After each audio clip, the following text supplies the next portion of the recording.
Hi, and welcome to the Retail Roundup. This is Shama Maher from Scaling Retail. This week I'd like to chat with you about new marketplaces.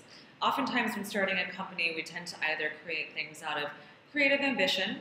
We see something that we like to create in the marketplace, perhaps because we see that we ourselves could be the market. Or we see pain points in the marketplaces and places in which we can actually create a difference. Or, lastly, we see that there are dollars that can be captured. Right? And so what does that mean? What are the dollars that can be captured? Well, essentially what that means are, where is it in the marketplace? Who has the most amount of money these days? And what are the demographics that are on the rise that we could potentially tap into?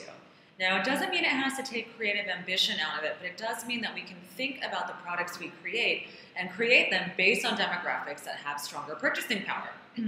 So for example, I was reading in Business Insider the other day that in fact the baby boomer generation has about 70% of the disposable income domestically here in the United States. Now, what does that tell me? Well, it tells me that that's a lot of money. It also tells me that I'm sure these customers also need some catering too, and perhaps there's an opportunity to steal a share of that wallet depending on where they're getting their information from. Obviously, we all know about things like AARP and perhaps other different types of organizations that cater to seniors and to baby boomers, but perhaps there are products that we can create to get a share of that wallet.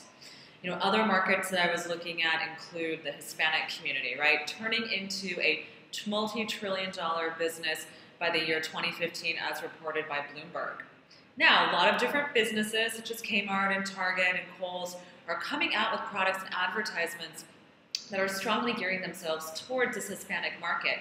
But what I ask you as designers and as business owners and as entrepreneurs who are looking to solve and optimize problems and solutions in the marketplace, how can we be creative and create products that ultimately allow us to be the most profitable in a way that's pretty much dealing with low-hanging fruit? So hopefully that gives you something to think about. If you're interested in discussing what those revenue streams could look like, or potential opportunities for your business, feel free to email me at shama@scalingretail.com. I hope you have a fantastic week, and I look forward to hearing from you. Bye.